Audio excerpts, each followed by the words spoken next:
সুন্নত তরিকায় আমল করলে কয়টা লাভ? বলেন 4টা লাভ।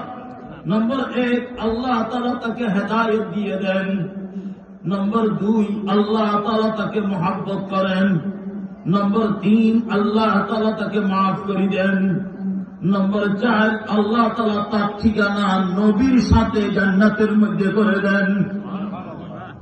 হাদিস শরীফের মধ্যে আছে, জনাবে রাসূলুল্লাহ সাল্লাল্লাহু আলাইহি ওয়াসাল্লাম বলেন, মান আহাব্বা সুন্নতি ফাকাদ আহাব্বানি ওয়া মান আহাব্বানি কানা মাই ফিল জান্নাহ।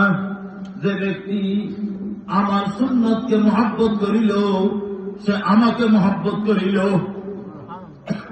আর যে আমাকে মহব্বত করিল সে আমার সাথে জান্নাতের মধ্যে থাকবে। সমস্ত আমল সুন্নত তরিকায় করলে কয়টা লাভ? বলেন না কয়টা লাভ?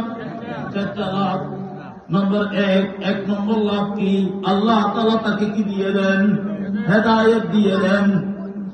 হেদায়েত এটা কি জিনিস বুঝেন? হেদায়েত এটা হলো আল্লাহ তাআলার পক্ষ থেকে একটা নূর। বলেন হেদায়েত এটা আল্লাহ তাআলার পক্ষ থেকে একটা কি? নূর।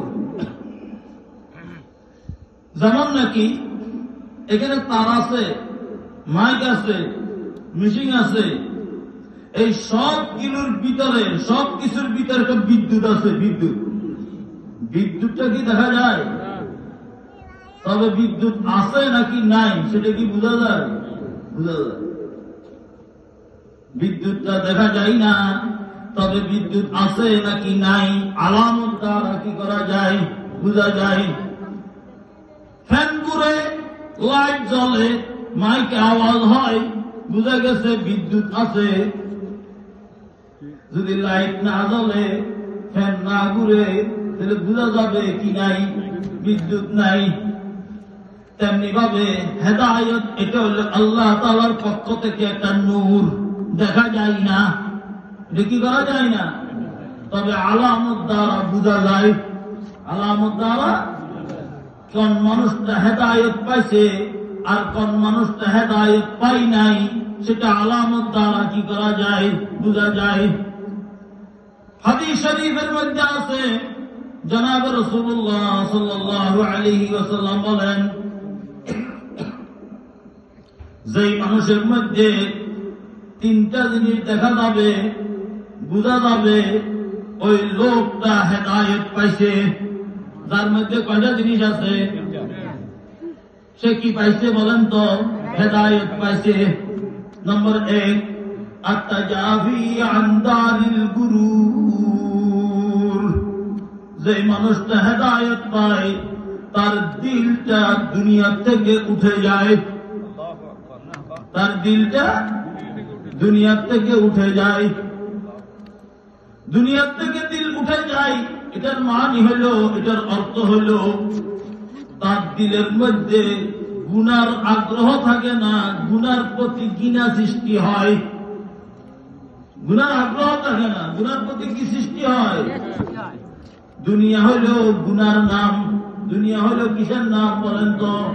গুনার নাম। যে গুনাহ করে সে দুনিয়াদার, যে গুনাহ করে না সে দ্বীনদার। বলেন, যে গুনাহ করে সে কি? দুনিয়াদার। আর যে গুনাহ করে না সে কি? দ্বীনদার।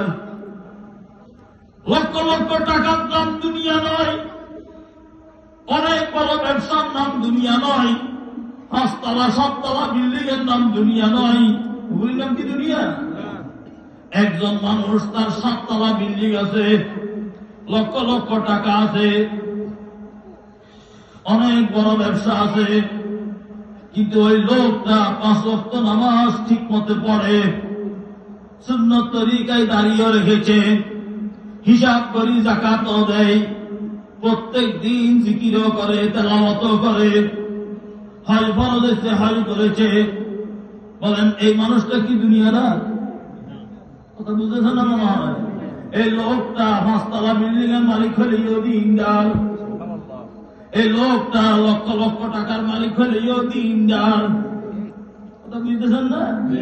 অনেক সম্পত্তির মালিক হলেও সে কি? দ্বীনদার। আরেকজন মানুষের রিক্সা চালায়, তার থেকে একদিনের খানার ব্যবস্থা নাই, তবে ওই লোকটা নামাজও পড়ে না, নামাজও সে পড়ে না, দাড়িও সে রাখে না, জিকিরও করে না, তার কাছে কোনো সম্পদ নাই, কোনো টাকা পয়সা নাই, বড় বাড়ি নাই, গাড়ি নাই, তবুও সে দুনিয়াদার। বুঝতেছেন? সে নামাজ পড়ে না, সে কি বলেন না দুনিয়াদার। সে রোজা রাখে না রমজান মাসে, সে কি দুনিয়াদার। রমজান মাস আসছে কিন্তু রোজা রাখে নাই, সে দুনিয়াদার। সে দাড়ি রাখে না, সে দুনিয়াদার।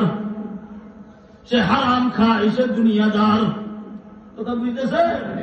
দুনিয়া হলো কিসের নাম? বলেন গুনার নাম। বলেন দুনিয়া কিসের নাম? যে গুনাহ করে সে দুনিয়াদার, যে গুনাহ করে না সে দিনদার।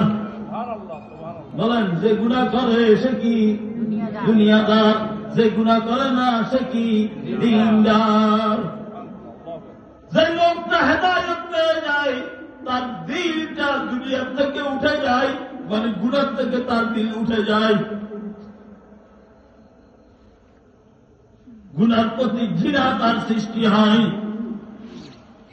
যে লোকটা হেদায়েত পেয়ে যায়, তার দিলের মধ্যে আখিরাতের প্রতি রগবত সৃষ্টি হয়ে যায়। ওয়াল-ইনাবাতু ইলা দারিল খুলুদ। কখন জান্নাতে যাব, কখন জান্নাতে যাব, কখন জান্নাতে যাব, কখন জান্নাতে যাব, সব সময় তার দিল এটার জন্য ছটফট করতে থাকে।